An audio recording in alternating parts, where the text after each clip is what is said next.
Today is Shushan Purim, which means for those living in the walled cities, today is the day of Purim. For us in the diaspora, today is the day after Purim. So what happens, what is the spiritual progress, the spiritual development from Purim to the day after Purim? What happens on the day after?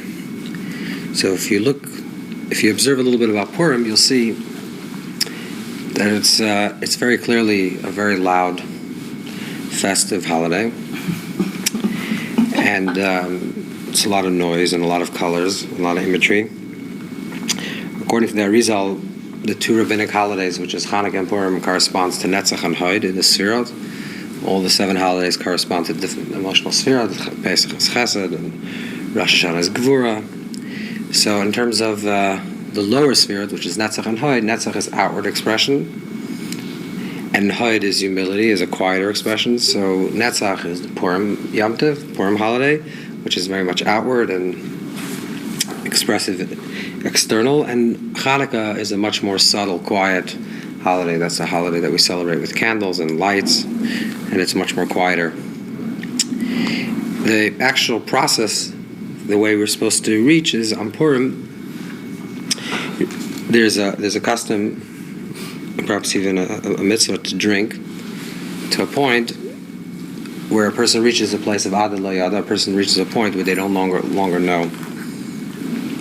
But if you look at the phrase, the way the Talmud describes the idea of drinking, it's a very interesting word, because it doesn't say a person should become a shikar, which would be a drunk, until they don't know the difference between a blessing and a curse, but it says lipsum. And the word lipsum, chai lipsumai, the root of that word is baisem, which is spice. Spices, incense. And I'll explain what this is. That chayv al lipsum, that really a person should reach a point of the sense of smell. The sense of smell is reach. Reach is a sense of smell, right? The sense of smell is reach. Reich, also numeric value in Gematria, Reich is Reish Yud Ches. Reish is 200, Yud Ches is 18. 218 is the numeric value of the word. What the word itself is, the numeric value is the word Yudalit Adar, the 14th of Adar, which means that something is very much interconnected, the idea, the sense of smell, with Adar. And on a very simple level, let's just talk about this. If the point is to get to a place where you drink, and drink is done, that's very loud and very boisterous, but ultimately you're supposed to reach a point where you no longer know. So how do you know when you reach that point that you no longer know the difference between the distinction, making a distinction between a blessing and a curse? So Maimonides, the Rambam writes very simply, it's when you fall asleep. So you get tired and then you fall asleep. Now what happens is, it's a very different posture. It's also a very different consciousness when you're, let's say you are literally drinking and you're very happy and joyous and you're jumping around, and all of a sudden you fall asleep. It's almost the opposite posture. So what is really the intention of Purim? Is the intention of Purim to reach the place where you're feeling the joy, you're jumping and you're happy and you're ecstatic? Or is really the point to reach a place where you're stop? Ad Lo Yada means that you should reach a point that you should transcend all awareness. And how do you transcend all awareness? When you get a point where it's very quiet. In fact, when you're sleeping, you're completely quiet. You're no longer talking, you're no longer screaming, you're no longer jumping around. So the peak, and that's what we'll have to understand the day after Purim, the peak of Purim is really to reach a point of silence.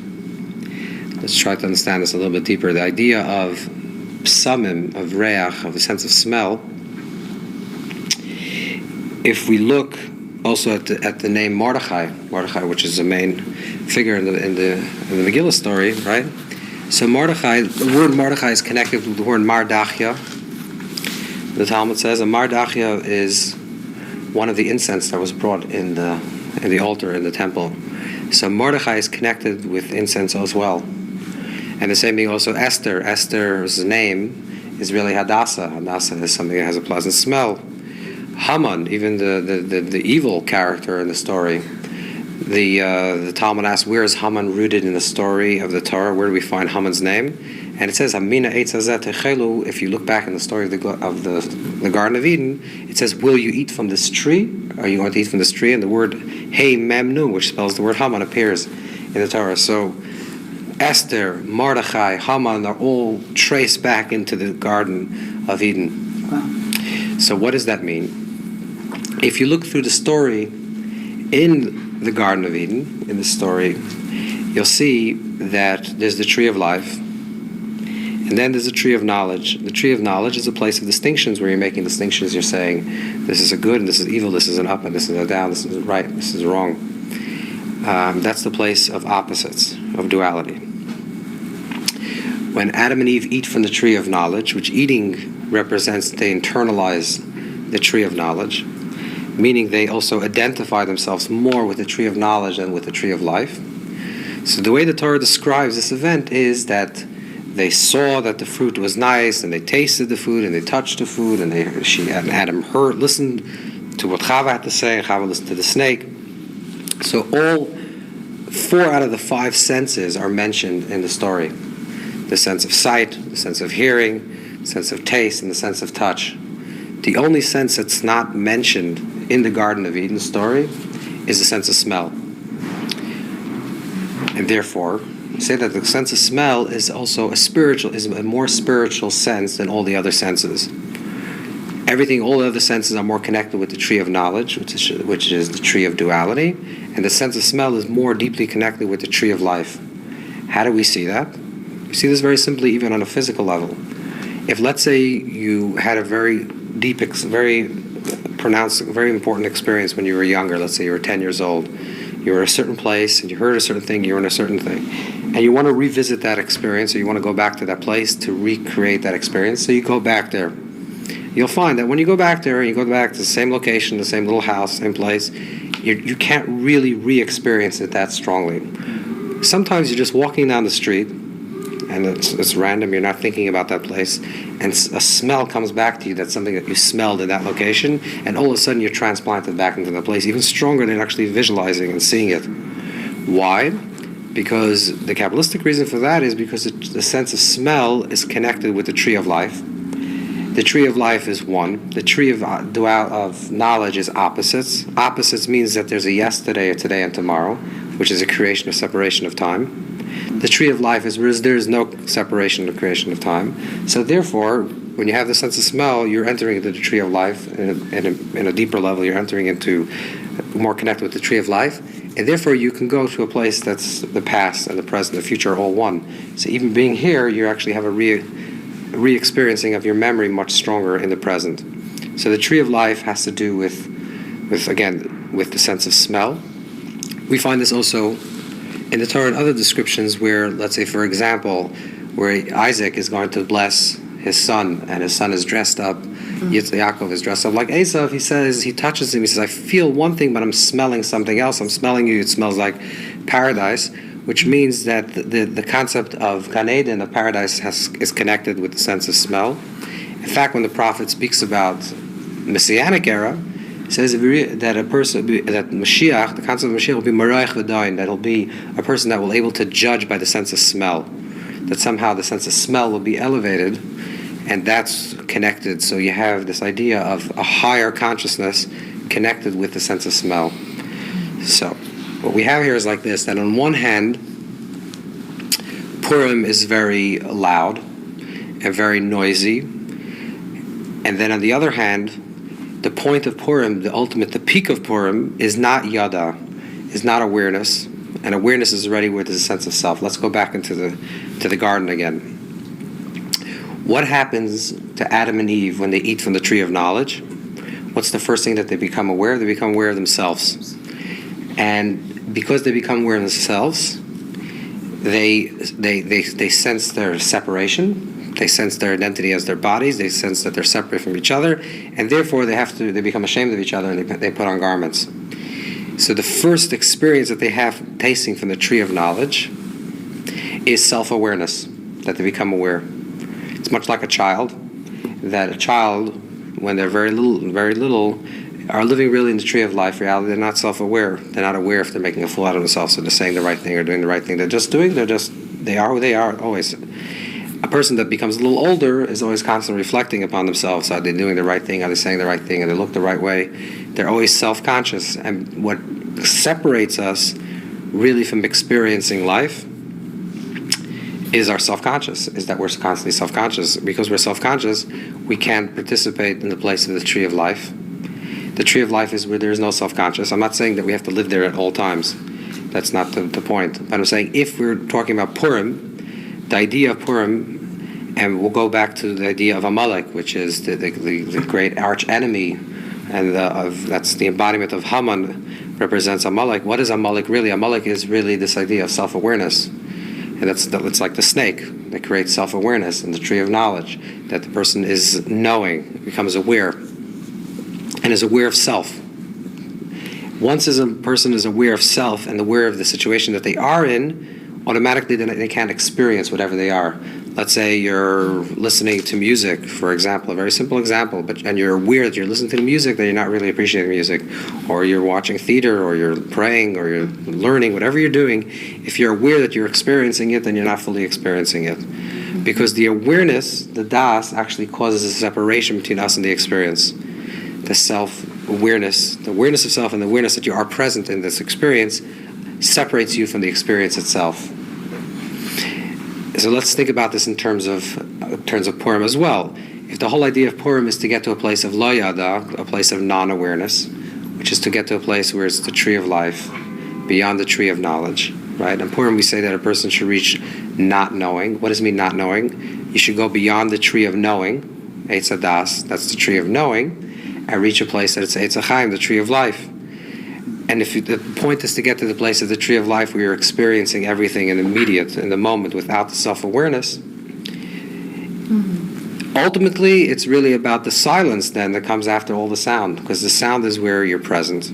The sound is where you're self-expressive. The sound is where maybe you're aware of yourself. It's that point where you stop becoming aware. And that's really the peak of the Purim experience, is really when you reach a place that it's already transcendent of that, of all the noise. And this is about this progress. So you think about Purim, sometimes you say, Purim was a very successful Purim for you, it was a very joyous Purim, and then what? Like, okay, so you're left hanging, it's the day after Purim, so what happens now? In a way, really, the ultimate place of Purim is the day after, or the place that you're supposed to reach after you've reached it. In other words, you get to a place where you're stopping to reach for anything because you're there. And that's really the place where everything becomes holy, everything becomes a positive experience. In Purim, normally after a holiday, after Yom Tov, at the conclusion of the holiday, what we do is we do Havdalah, right? We do a separation between the holiday and between the sacred and the mundane, and you're making a separation. At Purim, we don't do that. Purim ends, and we don't make Havdalah, we don't make a separation. The simple interpretation is because it's only rabbinic, but the deeper interpretation why we don't do Havdalah is because Purim, the peak of Purim is to really transform our whole weekday. That there shouldn't be a separation. We're meant to take the inspiration that we have from Purim and truly translate it into our own lives without actually making any separation. Because by definition, separation is das. Separation is Eitz Hadas. That's what creates separation. If you look in the liturgy, where we say Havdalah, where we say the passage of separation on Saturday night, on Matzah Shabbos, which part of the Amidah do we say it? We say it when we say Ata Chayin L'Adam Das. You have given us das, awareness, and then we say now let's create a separation between the sacred and the mundane, between the 7 days of the week and Shabbos, 6 days of the week and Shabbos. So das is what creates das. Awareness is what creates Havdalah, separation. It means das Havdalah Menayin. If there's no das, if there's no awareness, what's making distinctions, there's no separation. Let's turn it inside out and say when there is no Havdalah, meaning when there is no separation, that means there is no das. And if there's no das, we're constantly just present. Because das is what creates a separation between us and something else. Because the awareness is what, das is awareness, self-awareness and awareness of what's going on, is what creates a separation from us and the experience. Now ultimately we have to understand that the point is not that we should become children again and live like infants and just walk around without clothes, because we're not self-aware.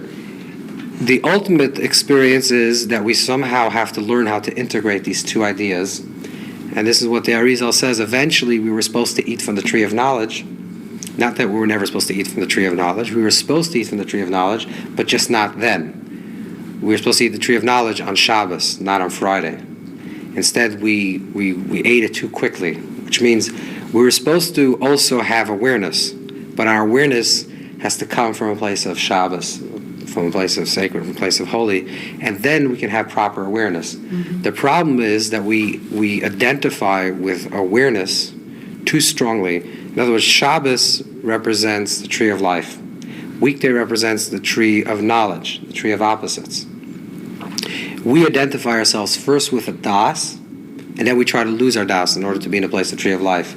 It should really work the other way around, which is that we should first identify ourselves with the tree of life. We should first be in a place of our being, and being very comfortable in our place of our being at all times. And then from that place, we should also use our awareness to make right distinctions and right choices. But we shouldn't come from the opposite direction, where we start off from life that we start off separate, and then we yearn for unity. We start off that we're separate from life, and then we seek to get closer to the place of the tree of life. It should really be the other way around. We should start life from a perception that it's a tree of life, and we're experiencing life, and we're part of life, and there's no separation between us and life. And from that perspective, we also have awareness to make the right choices in our life. And that's understanding the tree of knowledge through the tree of life. So Purim is really, it's a once-a-year experience. That's the letting go of all awareness, just allowing ourselves to be present in the experience, to have that reach, that sense of smell, to go back into the Garden of Eden, where it's before the tree of knowledge, before self-awareness, before we're aware that we're experiencing something, just to be in the experience. And then throughout the year, we have to unpack what we received on Purim in the place that we're actually making distinctions and making the right choices and doing the mitzvahs and doing the correct things that we have to be doing in our lives. So we're coming to a place, to the tree of knowledge from the place of the tree of life. So really, the peak of Purim experience is really the day after Purim, like always. It's always the day after that you can know really if the effects are real. Okay, so I think we're going to try to...